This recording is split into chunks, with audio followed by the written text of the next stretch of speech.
Welcome to D6. This is professor Vinod Kumar. ఈరోజు మనం headlines కనుక చూస్తే రేషన్ కార్డులు పేదల ఆత్మ గౌరవానికి ప్రతీక. ఎట్లా ప్రతీక అండి? పేదలు ఎక్కువ మంది ఉంటే ఈ దేశం ఆత్మగౌరవానికి ప్రతీక ఎట్లయితుంది? పేదలు తగ్గితే, రేషన్ కార్డులు తగ్గితే ఆత్మగౌరవానికి ప్రతీక అవుతుంది. పేదలు 100 రూపాయల కిలో బియ్యం కొంటే అది ఆత్మగౌరవానికి ప్రతీక అవుతుంది. పేదలు పోయి పేదరికం పోయి ధనవంతులు అయితే ఆత్మగౌరవానికి ప్రతీక అవుతుంది. కానీ నువ్వు పేదలు ఇంతమంది 3 కోట్ల మందికి సన్నబియ్యం అంట. 3 అంటే ఉన్నదే 4.5 కోట్లు.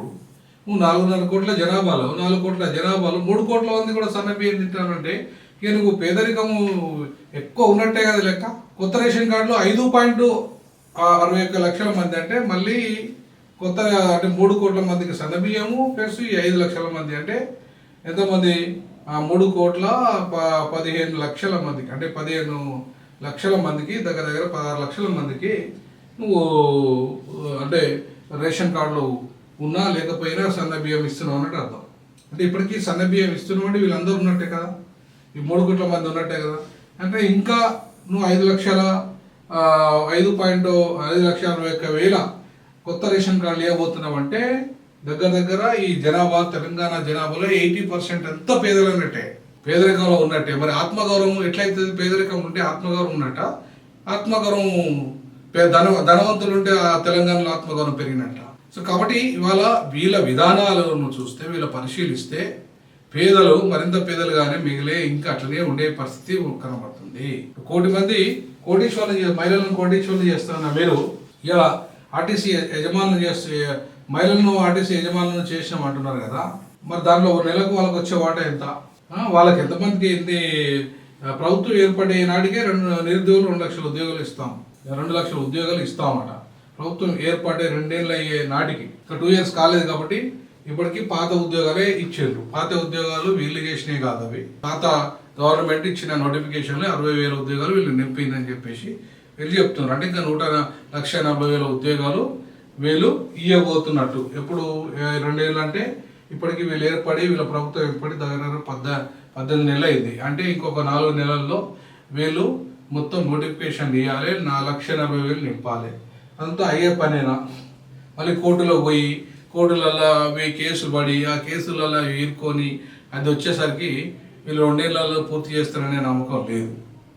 కాబట్టి ఇవాళ మనం చూసుకుంటే వీళ్ళన్నీ కూడా అబద్ధపు ప్రకటనలు అనుకోవాలా, లేకపోతే నిజంగానే వాళ్ళకి మార్పు వచ్చిందా? పేదరికం తగ్గితే ఇవాళ మన తెలంగాణలో పేదరికం తగ్గి ఈ రేషన్ కార్డుల మీద ఆధారపడి బతికటోళ్ళు లేనప్పుడు అప్పుడు ఆత్మగౌరవానికి ప్రతీక అవుతుంది. అంతేగాని వాళ్ళకి ఇంతమంది ఇన్ని కోట్ల మంది పేదలున్న తెలంగాణలో ఇవాళ మీరు 3.10 లక్షల మందికి అంటే 10 లక్షల మంది ప్లస్ 5 అంటే 16 లక్షల 3 కోట్ల 16 లక్షల మందికి మీరు బియ్యం సరఫరా చేస్తున్నారంటే ఇక పేదరికం ఎంత ఉన్నట్టు? 80% 90% పేదరికం ఉన్నట్టే లెక్క. సో 80% పేదలు ఉన్న తెలంగాణ మొత్తం అంటే ఇవాళ పేదల తెలంగాణ అయినట్టే కదా. మరి ధనవంతుల తెలంగాణ ఎట్లయితుంది ఇది? సో ధనవంతులు ఎక్కడ తయారయ్యారు? ఇక 10 ఏళ్ళ బీఆర్ఎస్ పాలన కానీ ఇప్పుడు మీ 18 నెలల మీ పాలన కానీ పేదలు ధనవంతులు అయినట్టుగా కోటీశ్వరులు అయినట్టుగా ఉన్న చరిత్ర అయితే నాకు అయితే కనబడలేదు. సో కాబట్టి ప్రాజెక్టులకు నాణ్యతపై బీఆర్ఎస్ చర్చకు సిద్ధమా? 2034 వరకు కాంగ్రెస్ అయితే అధికారం. ఓకే కానివ్వండి, ఎవరు మీరు అధికారంలో ఉన్నా వాళ్ళ అధికారంలో దొరల అధికారంలో ఉన్నాడు కదా. బీసీ అయితే ముఖ్యమంత్రి కాడు, ఎస్సీ కాడు, ఎస్టీ కాడు, మైనార్టీ కాడు ముఖ్యమంత్రి. మళ్ళా 5 ఏళ్ళు మళ్ళీ రేవంత్ రెడ్డి ఉంటాడు. ఇప్పుడు అంటే ఇప్పుడు ఏ రాయి అవుతుంది తలకాయ పలగొట్టుకోవడానికి? రెడ్డే కదా ఉండేది. సో కాబట్టి మీ రెడ్ల ఆధిపత్యమే ఉంటుంది కదా, మిగతా వర్గాలకు ఇచ్చినప్పుడు కదా ఏమన్నా సామాజిక న్యాయం జరిగేది. 42% బీసీలకు వాటా అనేది లోకల్ బాడీలో కాదు. మీరు సాధించాల్సింది ఎక్కడ? లోకల్ బాడీలు ఇప్పటికే 70% దాకా ఉన్నారు. 70% దాకా పేదలే ఉన్నారు. బడుగు బలైన వర్గాలే లోకల్ బాడీ ఎన్నికలలో ఎన్నికవుతున్నారు. 33% మహిళా రిజర్వేషన్ ఆల్రెడీ ఇంప్లిమెంట్ అవుతున్నాయి. ఎస్సీ ఎస్టీ రిజర్వేషన్ ఇంప్లిమెంట్ అవుతున్నాయి. మరి ఇంకేముంది? ఇంకా ఇప్పుడు మీరు అదనంగా ఇచ్చింది 42% అన్నప్పుడు మీరు ఆల్రెడీ 70% ఇప్పటికే అమలవుతుంది లోకల్ బాడీ ఎన్నికలలో. మీరు కొత్తగా ఇచ్చి దీనివల్ల పెద్ద ఉపయోగం జరిగింది అనేది అయితే నేనైతే అనుకోను. ఇవాళ బీఆర్ఎస్ ఒకవేళ కాంగ్రెస్ అనుకుంటే దాంట్లో నేనేం చేయలేను. ఇవాళ మీరు నిజంగానే ఎమ్మెల్యే ఎంపీ ఎన్నికలలో మీరు ఇచ్చి ఎమ్మెల్యే ఎన్నికలలో కనీసం మీరు ఇప్పటికే 46 మంది ఇప్పుడు ప్రజెంట్ ఎమ్మెల్యేలు ఉన్నారు, రెడ్డి ఎమ్మెల్యేలు ఉన్నారు. మీరు ఈ రెడ్డి ఎమ్మెల్యేలకు మీ జనాభా 5% ఇంతమంది ఉన్నారు. బీసీల జనాభా మీరు ఇచ్చిన లెక్క ప్రకారం 56, మరి ఇప్పుడున్నది 19 మంది, 19 మెంబర్స్. మరి ఇక ఎక్కడ సామాజికనే ఉన్నట్టు? కార్పొరేషన్ చైర్మన్లు రెడ్లేనే, నామినేటెడ్ పోస్టులలో రెడ్లేనే, మొత్తం రెడ్లే రాజ్యం చేస్తున్నప్పుడు కీలకమైన పోస్టులన్నీ రెడ్ల చేతులే.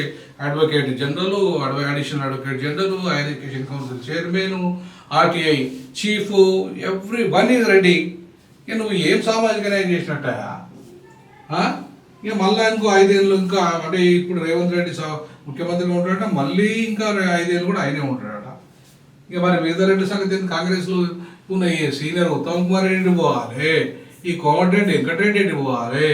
సరే పొంగులేటి అంటే మనం వచ్చింది అనుకో, వాళ్ళకెళ్ళి పాపం ఈ బీసీ నాయకుడేడు పోవాలి, మహేష్ కుమార్ గౌడేడు పోవాలి. వీళ్ళంతా సీనియర్లే కదా కాంగ్రెస్లో. ఈ సీనియర్లంతా కాంగ్రెస్లో ఉన్న వాళ్ళంతా ఏం కావాలి?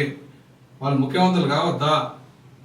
సో ఈ పరిస్థితులలో మనకు అర్థమవుతుందంటే ఏంటంటే రేషన్ కార్డులు పేదల కంటే పేదలుగానే ఉండాలి. వాళ్ళు రేషన్ కార్డులు ఇస్తాము, వాళ్ళకు బర్రెలు ఇస్తాము, గొర్రెలు ఇస్తాము, కానీ ముఖ్యమంత్రి పదవి ఇయ్యము, వాళ్ళకి కీలకమైన శాఖలు ఇయ్యము. అంతే మా విధానము. అంటే ఇది మేము మా రెడ్డిల సామాజిక న్యాయం ఇది. కాబట్టి మీరు ఆ రకంగానే ఉండాలి.